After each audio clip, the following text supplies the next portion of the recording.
ಚಾಣಕ್ಯ ನೀತಿ: ಮನೆಯವರ ಮುಂದೆ ಎಂದಿಗೂ ಈ ತಪ್ಪುಗಳನ್ನು ಮಾಡಬೇಡಿ.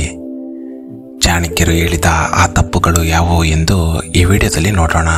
ಚಾಣಕ್ಯರ ತತ್ವಗಳನ್ನು ಅನುಸರಿಸುವ ವ್ಯಕ್ತಿಯು ಜೀವನದಲ್ಲಿ ವೈಫಲ್ಯವನ್ನು ಎದುರಿಸಲು ಸಾಧ್ಯವಿಲ್ಲ ಎಂದು ನಂಬಲಾಗಿದೆ. ಚಾಣಕ್ಯರು ತಮ್ಮ ನೀತಿಶಾಸ್ತ್ರದಲ್ಲಿ ಪುರುಷನು ತನ್ನ ಮಕ್ಕಳು ಮತ್ತು ಹೆಂಡತಿಯ ಮುಂದೆ ಮಾಡಬಾರದ ಕೆಲಸಗಳ ಬಗ್ಗೆ ತಿಳಿಸಿದ್ದಾರೆ. ಅವು ಯಾವುವು ಈ ವಿಡಿಯೋದಲ್ಲಿ ನೋಡೋಣ. ಚಾಣಕ್ಯರ ಪ್ರಕಾರ ಪದಗಳನ್ನು ಎಚ್ಚರಿಕೆಯಿಂದ ಬಳಸುವುದು ಯಾವಾಗಲೂ ಉತ್ತಮ. ಪುರುಷನು ಮನೆಯವರೆಲ್ಲರ ಮನಸೂರೆಗೊಳ್ಳುವಂತೆ ಪ್ರೀತಿಯಿಂದ ಮಾತನಾಡಬೇಕು. ಜೋರಾಗಿ ಗದರುವ ಮಾತು ಸಲ್ಲ, ಏಕೆಂದರೆ ಮಾತುಗಳು ಆಯುಧಗಳಿಗಿಂತ ಹೆಚ್ಚು ನೋಯಿಸುತ್ತವೆ. ಇತರರ ಮುಂದೆ ಮಾತನಾಡುವಾಗ ಬಹಳ ಎಚ್ಚರಿಕೆ ವಹಿಸಿ. ನಮ್ಮ ಶತ್ರುಗಳ ಮುಂದೆಯೂ ನಾವು ನಮ್ಮ ಮಾತುಗಳಲ್ಲಿ ಜಾಗರೂಕರಾಗಿರಬೇಕು. ಕೆಲವೊಮ್ಮೆ ನಮ್ಮ ಮಾತುಗಳೇ ಬಹುದೊಡ್ಡ ವಿನಾಶಕ್ಕೆ ಕಾರಣವಾಗಬಹುದು.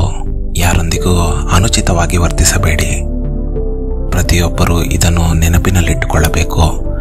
ಆಚಾರ್ಯ ಚಾಣಕ್ಯರ ಪ್ರಕಾರ ನಾವು ಏನು ಹೇಳಿದರೂ ಏನು ಮಾಡಿದರೂ ಮಕ್ಕಳು ಅನುಸರಿಸುತ್ತಾರೆ ಮತ್ತು ಅದು ಕುಟುಂಬದ ಮೇಲೆ ಪರಿಣಾಮ ಬೀರುತ್ತದೆ. ಹೀಗಾಗಿ ಯಾರ ಮುಂದೆಯೂ ನಿಂದನೀಯ ಪದಗಳನ್ನು ಬಳಸಬಾರದು.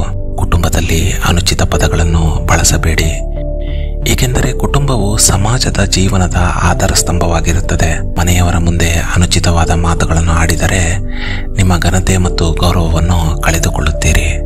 ಚಾಣಕ್ಯರ ಪ್ರಕಾರ ನಿಮ್ಮ ಮಕ್ಕಳ ಅಥವಾ ಸಂಗಾತಿಯ ಮುಂದೆ ಸುಳ್ಳು ಮಾತುಗಳನ್ನು ಮಾತನಾಡಬೇಡಿ. ಇದು ಅವರಿಗೆ ನೋವುಂಟು ಮಾಡುತ್ತದೆ, ಏಕೆಂದರೆ ತೀಕ್ಷ್ಣವಾದ ಕೆಟ್ಟ ಮಾತುಗಳು ಮಕ್ಕಳ ಮತ್ತು ಪ್ರೀತಿ ಪಾತ್ರರ ಆತ್ಮವಿಶ್ವಾಸವನ್ನು ಕಡಿಮೆ ಮಾಡುತ್ತವೆ. ಇದು ಮನೆಯಲ್ಲಿ ಜಗಳಗಳನ್ನು ಉಂಟು ಮಾಡುತ್ತದೆ. ಅದಕ್ಕಾಗಿಯೇ ನಿಮ್ಮ ಸಂಬಂಧವನ್ನು ಒತ್ತಡ ಮುಕ್ತವಾಗಿಡಲು ನೀವು ಯಾವಾಗಲೂ ನಿಮ್ಮ ಸಂಗಾತಿಯೊಂದಿಗೆ ಪ್ರೀತಿಯಿಂದ ಮಾತನಾಡಬೇಕು. ಪ್ರೀತಿ ಪಾತ್ರರ ಕಡೆಗೆ ದಯೆಯು ಕುಟುಂಬದಲ್ಲಿ ಸಾಮರಸ್ಯವನ್ನು ತರುತ್ತದೆ. ಧನ್ಯವಾದಗಳು.